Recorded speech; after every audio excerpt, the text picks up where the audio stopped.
الحمد لوليه والصلاة على نبيه وعلى آله وأصحابه المتعددين بآدابه. أما بعد، أعوذ بالله من الشيطان الرجيم. بسم الله الرحمن الرحيم. قل هل يستوي الذين يعلمون والذين لا يعلمون؟ صدق الله العظيم. وعن ابي هريره رضي الله تعالى عنه قال قال رسول الله صلى الله عليه وسلم: افضل الصدقه ان يتعلم المرء المسلم علما ثم يعلمه اخاه، او كما قال عليه الصلاه والسلام.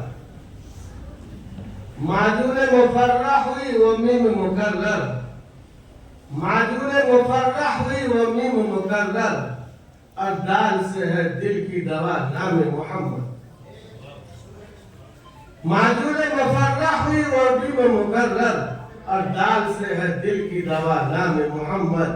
اس نام کی لذت دل و شاخ سے پوچھو، اس نام کی لذت دل و شاخ سے پوچھو، جہاں گئی تن میں جو لیا نام محمد صلی اللہ علیہ وسلم. حضرت الاستاذ دامت برکاتہ کی موجودگی میں بولنے کی جرأت اور ہمت اور جسارت کرتا ہوں، لیکن میرے جسم میں بھی کبھی تاریخ، زبان میں لڑکھڑاہٹ، کچھ بولنے کی ہمت کرتا ہوں لیکن بولنے کی جرأت نہیں ہو رہی. لیکن پھر بات یاد آتی ہے کہ آج سے 35 سال پہلے بھی تو استاذ کو سبق سنایا تھا، تو آج بھی سبق سنا لیجئے، اس عمر میں بھی اس یاد کو تازہ کر لیجئے.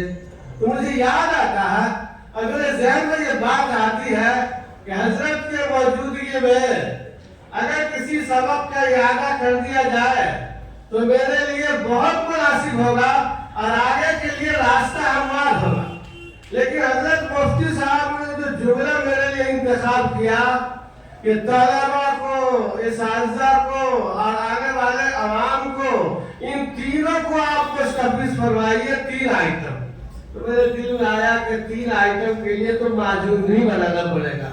اس لیے معجون اگر کسی ایک، اس لیے کہ حضرت کے بیچ میں حائل ہونا میں سمجھتا ہوں کہ مناسب نہیں ہے.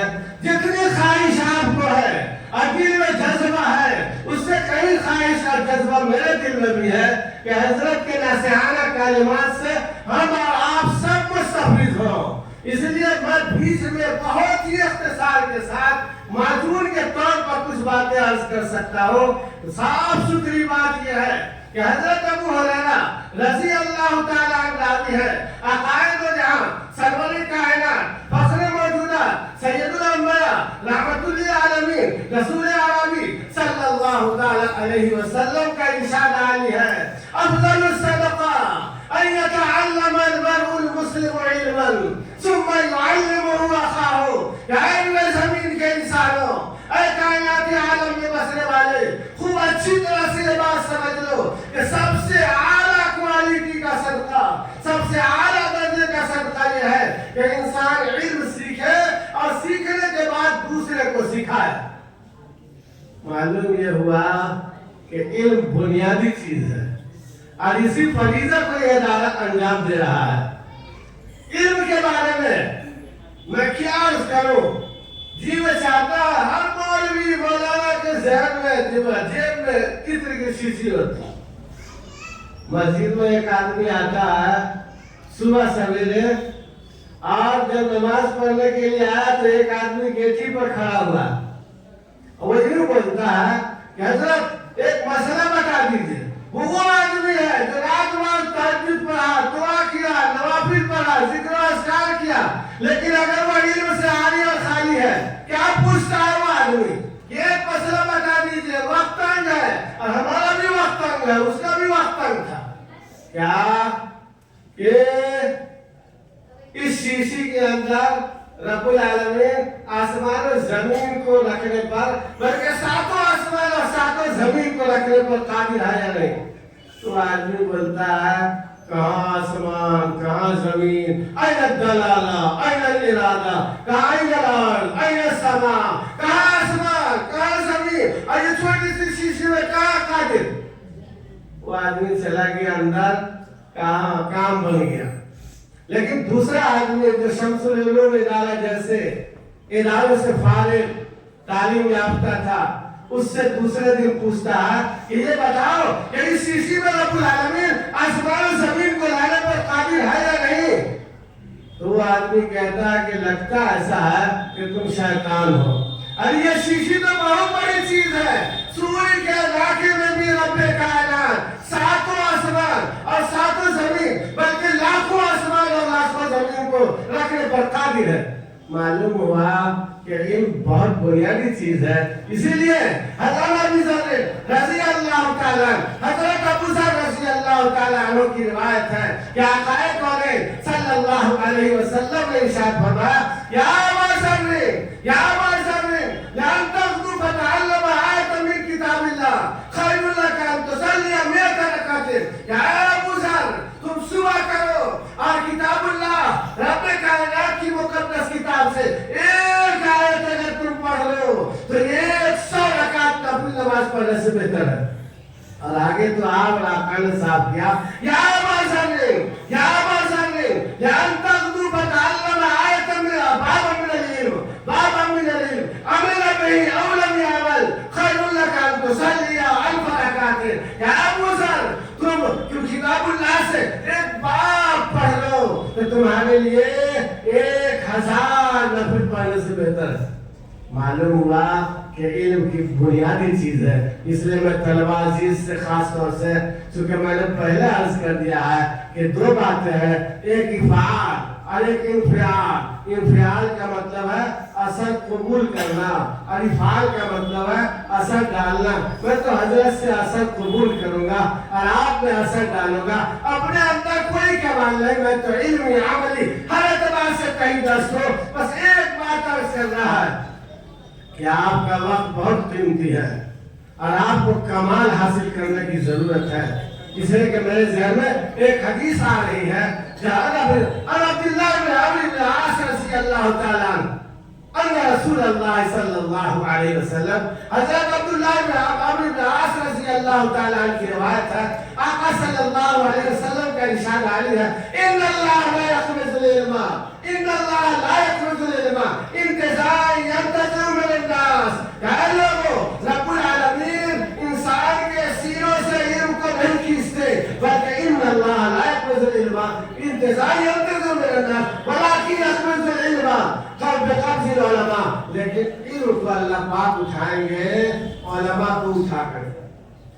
علماء جب اٹھ جائیں گے کیا حال ہوگا؟ فَإِذَا لَمْ يَبْقَ عَالِمًا فَإِذَا لَمْ يَبْقَ عَالِمًا اتَّخَذَ النَّاسُ رُؤُوسًا جُهَالًا. جب عالم باقی نہ رہے گا تو پھر جاہلوں کو اپنا پیشوا رہبر ڈال لیں گے. پھر نہ کیا ہوگا؟ فَسُئِلُوا انہیں سے سوال کریں گے فَافْتَوْا بِغَيْرِ عِلْمٍ اور بغیر علم کے فتویٰ صادر کریں گے. نتیجہ کیا ہوگا؟ فَأَضَلُّوا وَأَضَلُّوا وہ خود بھی گمراہ ہوں گے اور دوسرے کو بھی گمراہ کریں گے. اس لیے ضرورت اس بات کی ہے کہ وقت کی قدر کے ساتھ وہ علماء آئے دن وہ دنیا سے جانا ہے، اس جگہ کو پر کرنے کے لیے آپ کے اندر محنت، لگن، شوق اور اس خالی جگہوں کو پر کرنے کی صحیح کوشش ہونی چاہیے. مجھے یاد آتا ہے کہ حضرت شیخ مبارک رحمۃ اللہ علیہ، ان کے شیخ فرماتے عبدالعزیز دباغ رحمۃ اللہ علیہ بہت رسمی عالم نہیں تھے، لیکن اتباع سنت اور ذکر کی برکت سے رب العالمین نے وہ کمال عطا کیا تھا کہ تمام علوم کا القاء ان کے سینے پر فرما دیا تھا. بلکہ مجھے یاد آتا ہے کہ ایک محدث کبیر ان کے سامنے جب حدیث پڑھنے لگے تو انہوں نے فرمایا کہ یہ حدیث نہیں ہے. انہوں نے کہا حضرات میری ساری زندگی حدیث کی خدمت میں گزری اور پھر آپ بولتے آپ کو کیا معلوم کہ یہ حدیث نہیں ہے؟ تو حضرت نے فرمایا عبدالعزیز کا پاک رحمت اللہ ہے کہ سنیے یقیناً آپ بڑے درجے کے محدث ہیں، لیکن جس وقت آپ حدیث پڑھ رہے تھے اس وقت آقا کونین صلی اللہ علیہ وسلم نے ارشاد فرمایا ھذا لیس بکلامی ھذا لیس بکلامی، یہ میرا کلام نہیں. ان سے منقول ہے کہ اگر کوئی آدمی حدیث پڑھتا تو وہ سمجھ جاتے تھے کہ یہ حدیث ہے، اور اگر کوئی قرآن پڑھتا تو وہ سمجھ جاتے کہ وہ قرآن ہے، اور اگر کوئی عربی عبادت پڑھتا تو اب بھی سمجھ جاتے کہ یہ قرآن ہے نہ حدیث ہے۔ کسی نے پوچھا کہ حضرت آپ کیسے پہچان جاتے ہیں کہ یہ قرآن اور حدیث؟ فرمایا کہ سنیے، جب کوئی شخص رب کائنات کی مقدس کتاب پڑھتا ہے تو اس کے منہ سے ایک نور نکلتا ہے، اور وہ نور آفتاب کے نور کے مثل ہوتا ہے۔ میں سمجھ جاتا ہوں کہ رب کائنات کی مقدس کتاب ہے۔ اور اگر کوئی حدیث بخاری پڑھتا ہے تو اس کے منہ سے ایک ایسا نور نکلتا ہے، ایسا نور جو قمر اور چاند کی روشنی کی طرح ہوتا ہے۔ میں اس نور کو دیکھ کر اندازہ کر لیتا ہوں کہ یہ حدیث پاک ہے۔ اور اگر کوئی عربی عبارت پڑھتا ہے تو نہ آفتاب پہ نور کی طرح کوئی نور ہوتا ہے، نہ چاند کے نور کی طرح کوئی نور ہوتا ہے۔ میں سمجھ جاتا ہوں کہ نہ یہ قرآن ہے نہ یہ حدیث ہے، بلکہ کوئی عربی عبارت ہے۔ رب العالمین سے دعا ہے کہ قرآن و حدیث کی عظمت ہمارے دلوں میں پیدا فرمائے، اور اس کے مطابق عمل کرنے کی توفیق عنایت فرمائے۔ وآخر دعوانا الحمدللہ۔